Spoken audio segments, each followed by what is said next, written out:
Welcome to Flow State.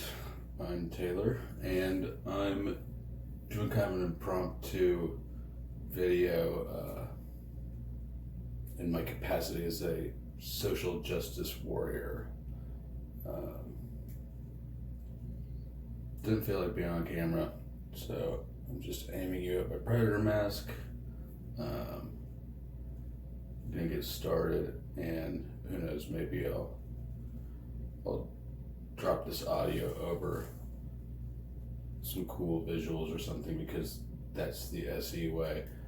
But also, the SE way can be super lazy, so this might be all you see for the video. Let's see, about 2-3 weeks ago, I tripped across an article from Freedomleaf, which is a marijuana, I think it's like High Times, I guess. Like a stoner magazine. Except magazines aren't a thing anymore. Yeah, maybe it is a magazine. Okay. So it's basically a weed magazine. But I tripped across the article. It was shared by one of the police monitoring Facebook groups that I'm part of. I think it was Cop Block that shared it.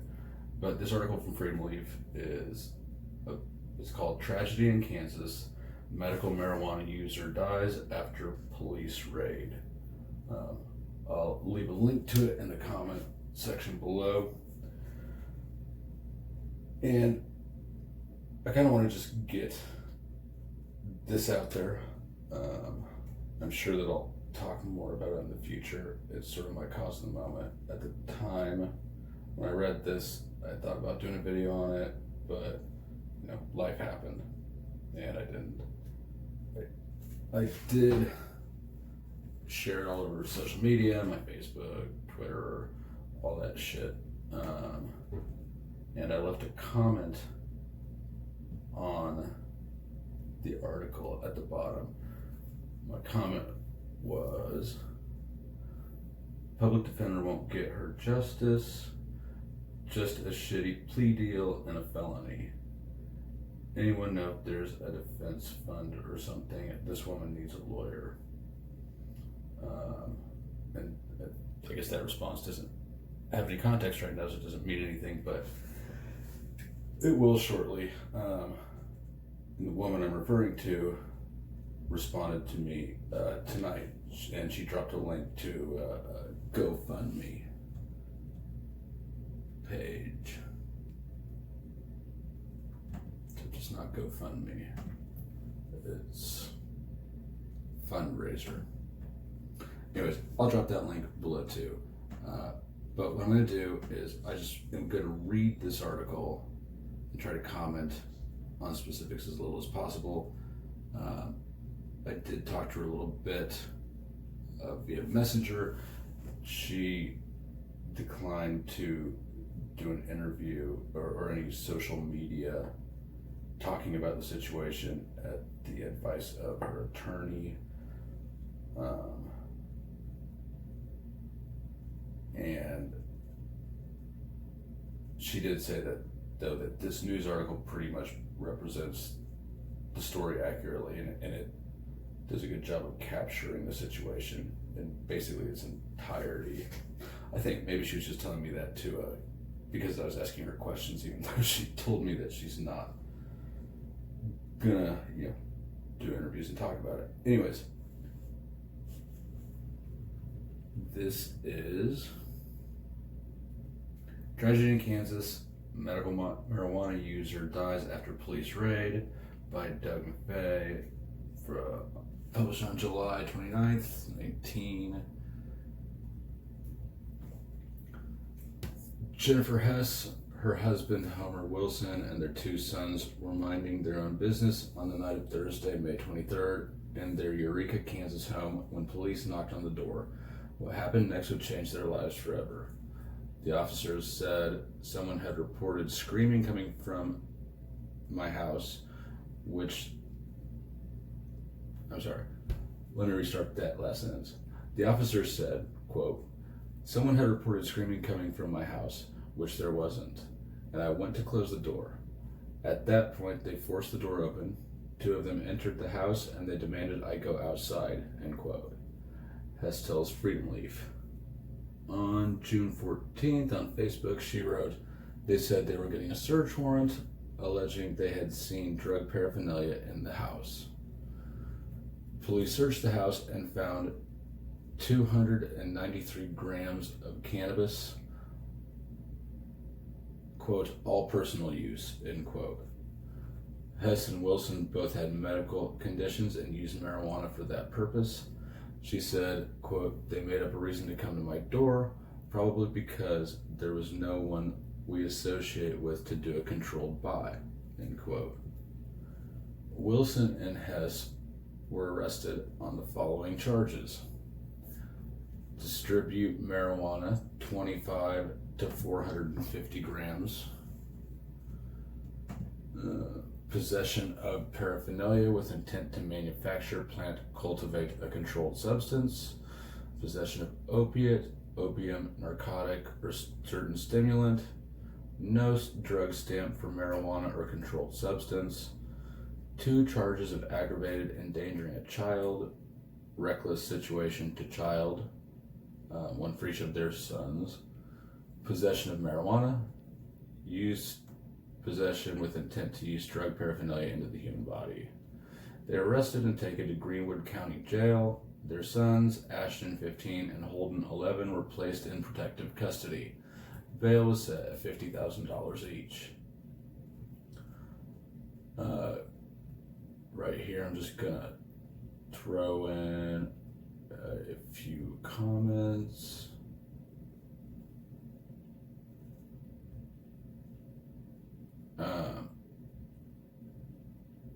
You know what? Maybe I won't. I will just point out that aggravated child endangerment is kind of a throw-in charge. It reads really bad on paper. I mean, it looks bad.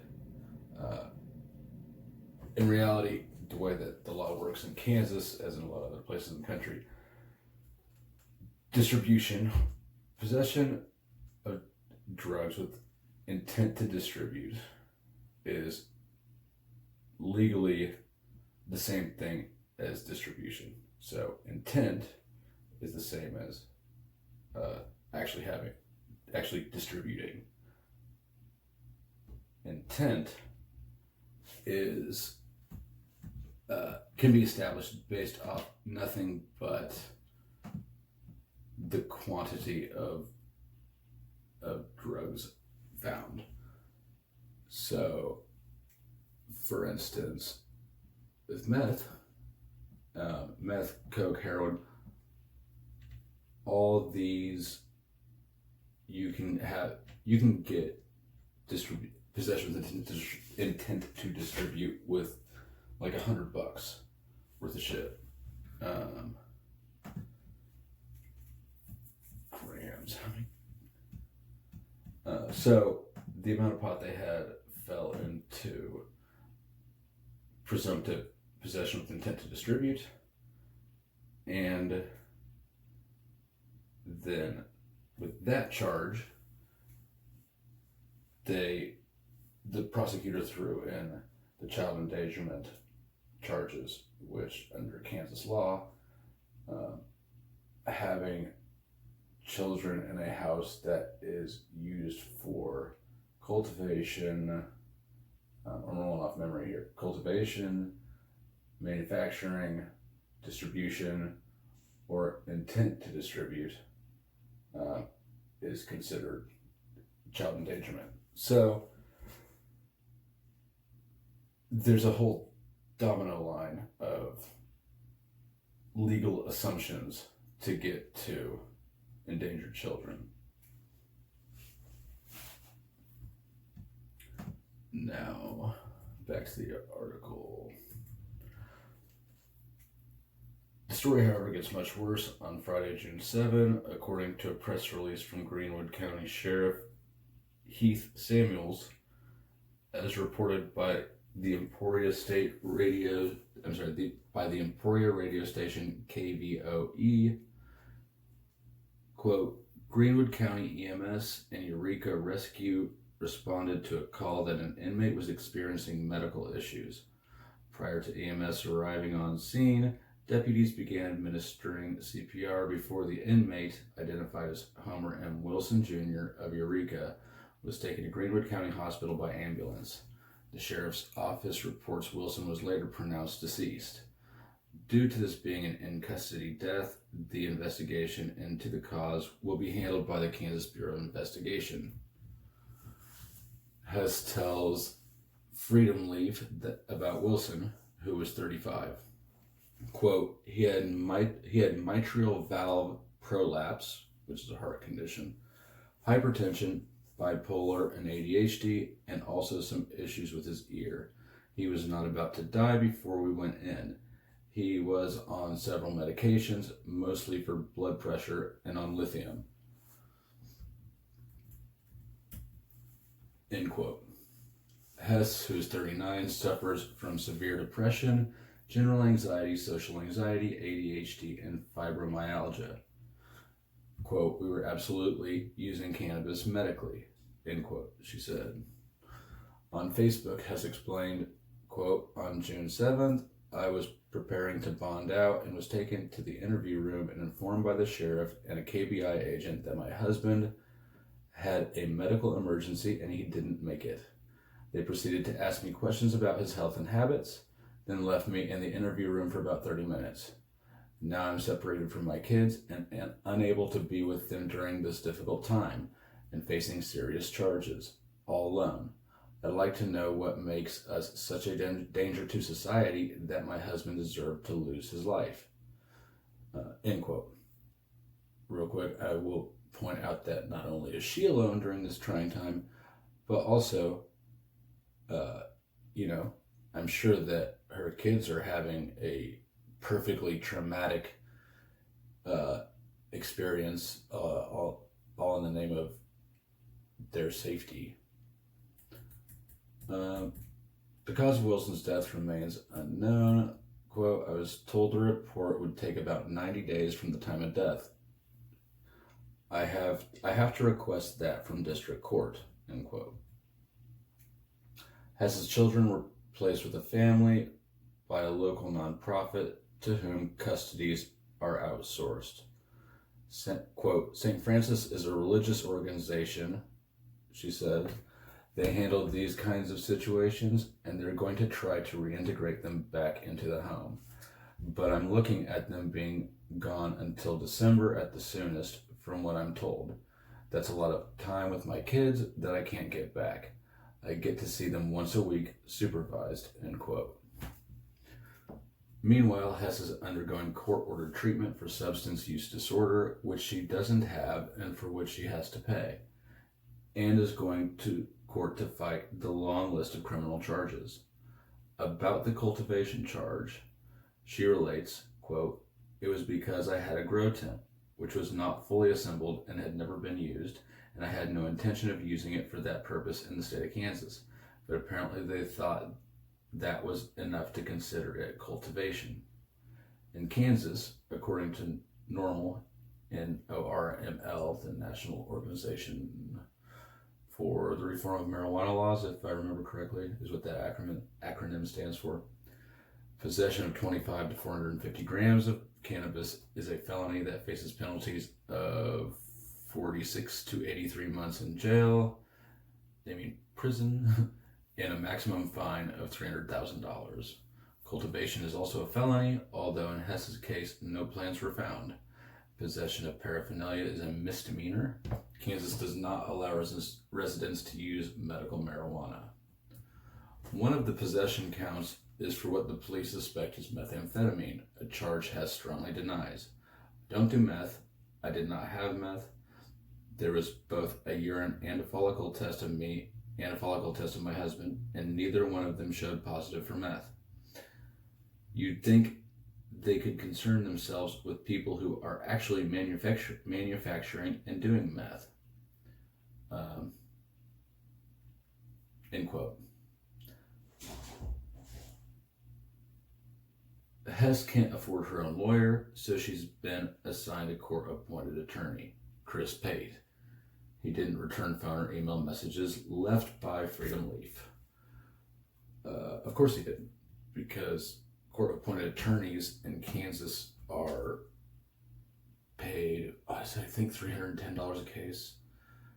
Hold on, let me look it up real quick.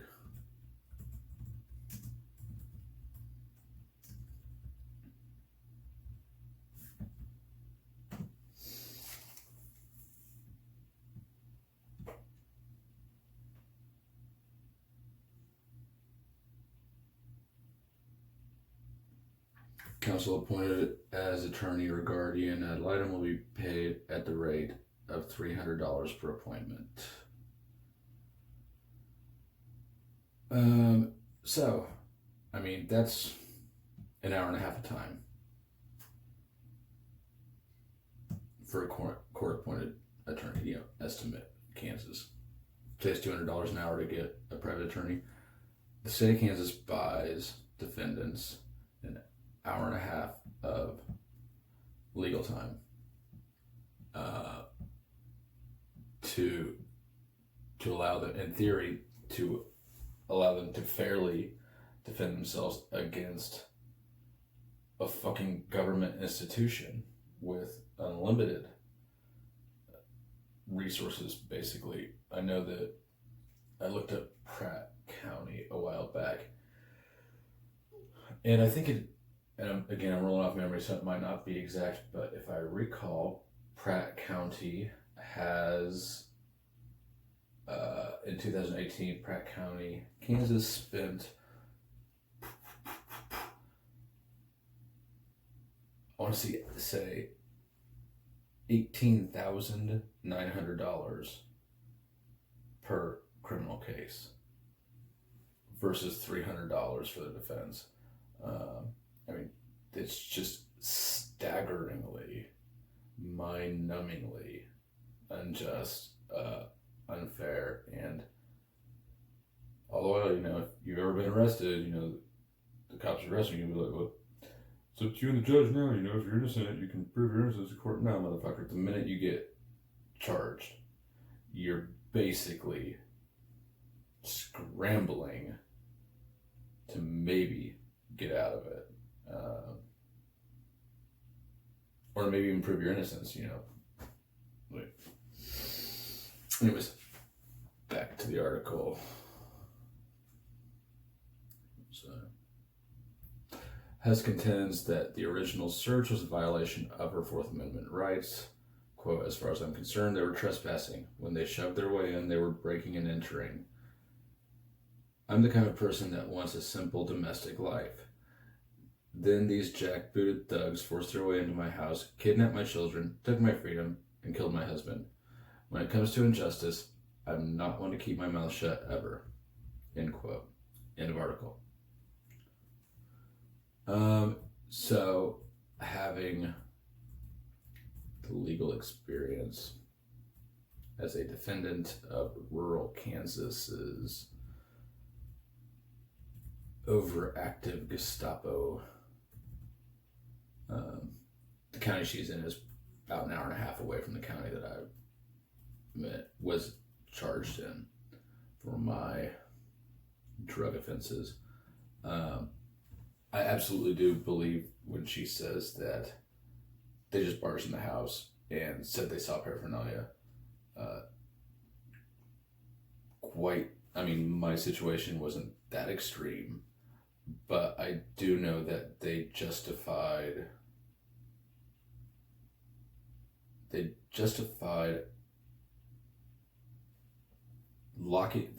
arresting me before finding any contraband by saying that, well, they saw paraphernalia out in plain view. It's a very common way that cops get around having to respect people's privacy rights. Well, oh, they saw paraphernalia in plain view. How are you going to prove they didn't? You know, the fact that there wasn't a paraphernalia, or they planted paraphernalia, or they had to dig around in private areas to find paraphernalia. I mean, by the time you have a chance to say your piece, it's he said, she said, and you're in shackles, and they're respected law enforcement officers. I believe that in Kansas, it's called, there's a phrase for it, but basically cops are given a legal status to their testimony that's assumed to be honest and to have no dog in the fight, really. Basically, they would have no reason to lie and say that you did something when you didn't, which is obviously not true on many levels, but that's what's established in Kansas. Cops' words are assumed to be good unless you've got really good evidence that they're biased, or impartial. The paraphernalia in plain view thing is the same as, well, I mean, probably even a bigger douchebag move that they use to get around people's right to unwarranted search and seizure is, I smelled marijuana. If you ever get pulled over and they want to search your car, they're going to say, they smelled marijuana. Or they thought they smelled marijuana. They don't have to find any marijuana. If their nose was broken that day and they didn't find any marijuana, no harm, no foul. If they didn't find any marijuana, but they did find, say, crack, they can still charge you with the crack. Oops, I guess I didn't smell marijuana after all. Well, there's no validity to that claim, and the crack that you found is, bag of crack doesn't smell. You can't smell a bag of crack. So, I mean, it's just the product of an invasion of privacy. I don't think it should be something that they can charge people with, but they do. Whoops, no marijuana, but we got some crack off the street. Good job for us. No, motherfucker, you continue to erode away the rights of your fellow Americans. So yeah, I have no doubt that they just pushed their way in on some bullshit, and they'll backfill later. I've seen them do things like that a ton. Possession of paraphernalia. Let's see, that was 10. Look at these charges again. Possession of opium, opium, narcotic, or certain stimulants. That's a meth charge. Obviously, there's absolutely zero reason to think that there is meth there. But what this is trumped up charges.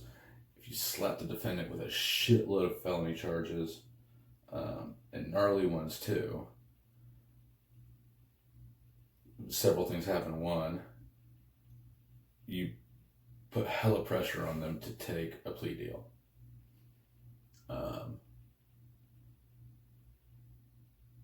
It really kind of destroys the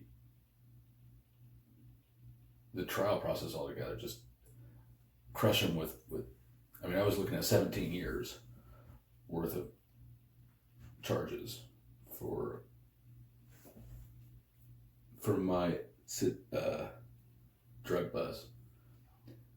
And so of course I accepted a plea deal for 30 months intensive community supervision, which is basically like super probation, but for sure. And that's the legal strategy. Pressure them like an absolute motherfucker and then they have no choice but to take a plea deal. It's either that or go to trial, risk losing everything with your helpful 1.5 hours worth of legal time. This dude's going to show up. He will not have prepared. They don't prepare. I've seen enough cases tried with public,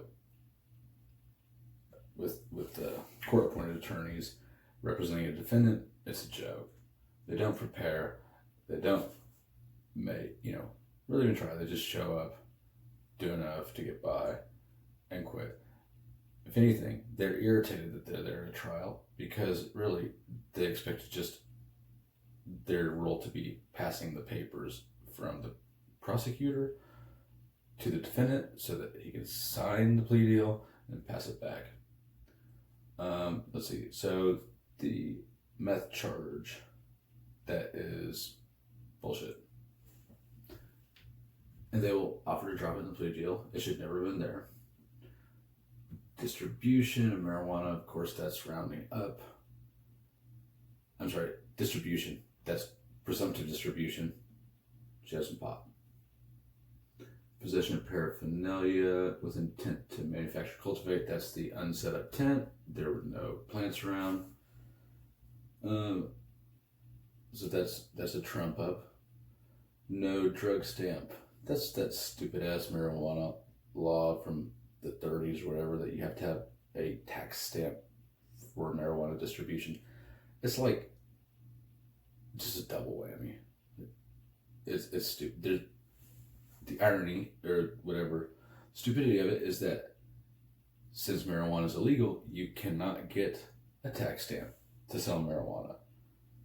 So you just get 2 charges for one crime, which is built in right there. The aggravated endangerment, again, that's presumption on top of presumption on top of presumption to get them there. It's outrageous, like really the way Kansas does people like that. Possession of marijuana, okay, that's really the only law that she broke, it seems. And of course, I will point out that it's not a crime against anybody. Nobody was harmed. In fact, nobody even complained. It just happens to be illegal. It's against the rules. It's not harmful. It's not creating a problem. It's not hurting anybody. It just is a violation of the rules.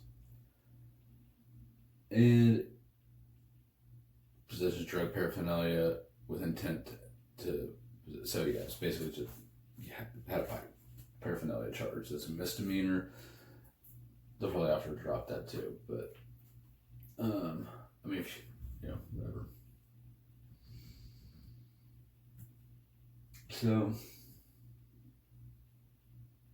she is, like I said, she responded to my comment earlier this evening with a link to her fundraiser website.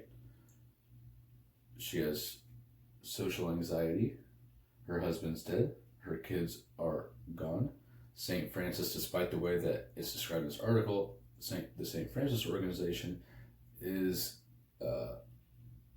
not known around Kansas for being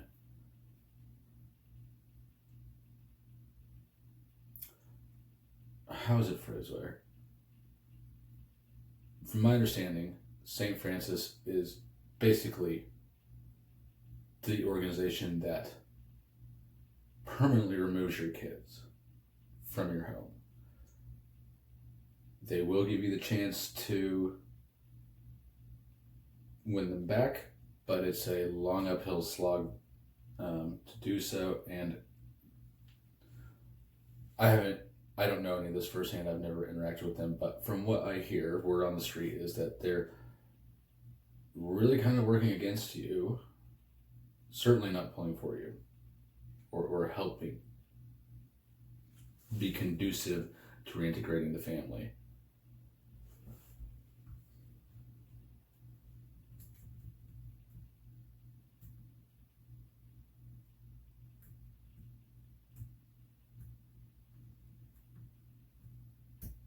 So this woman needs a new attorney.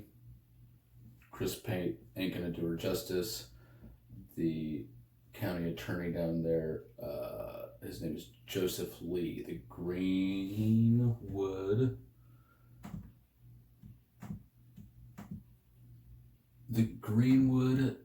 Kansas prosecutor, county attorney. Joe Lee. And I did a little digging. Turns out Joe Lee has a reputation for being a hard ass, which is typical for rural. I'm sure rural counties across the country, but certainly Kansas is draconian. And of course, he is the one that filed charges. He's the one that filed these absurd amount of charges for some pot. He should really drop the charges. This is basically prosecutorial misconduct. It's not serving justice. It's not fighting crime. It's just destroying a family. It's pointlessly destroying a family. And I would imagine part of the motivation at this point is they're dug in. They've already killed a guy and relocated the kids from that family. They can't just go, oops, you're not a criminal after all, and drop the charges. I mean, that would be admitting that they just killed a dude for no reason. So they kind of have to make her a criminal if they can, in order to justify the whole fucking shit show that they put these poor people through, and that the residents of Kansas paid for, by the way. The taxpayers of Kansas, including this family, all paid for this shit. I mean, as a taxpayer, if this doesn't piss you off, I don't know what would. I assume that they have to justify their misconduct and unjustifiable behavior. I don't know how Joe Lee can live with himself, really. But apparently he does. Because sort of. He does have a public censure from the Supreme Court of Kansas, which is a public disciplinary action from 2008 that is available on if you Google search Joe Lee censure, or just Joe Lee lawyer Kansas. I mean, he really has nothing online except for a listing on the county website and this disciplinary action by the Supreme Court of Kansas. So I'm not going to scumbag the guy too hard. I am, hoping that he does the right thing and stops tormenting this family.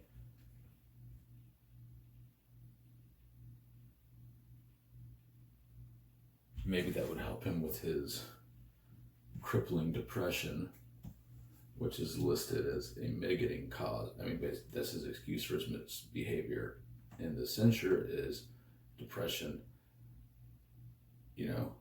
Maybe doing something nice for somebody would help you with that depression. Maybe that depression is about being a shitty person who does shitty things. If you stop being a shitbag, you wouldn't be depressed. Just thought.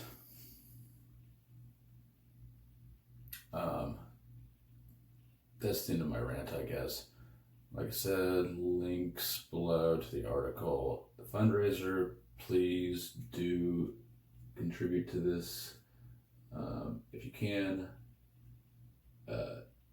either way, whether you can or can't, share it around, share this video, share the links, share the story. There's shockingly little news or information out there about this. So appreciate your help in advance. I'm sure that Jennifer Hess does as well. I'm sure her children do as well, and I'm sure that her husband would if he were alive, still as he should be. Thanks for watching, or I guess listening. Like, subscribe, comment, tell me your thoughts on this. If you made it this far, you sure as shit have some. If you don't have any, if you don't care, well, why did you just waste 35 minutes? And the fuck is wrong with you? Damn it, I had one more thing.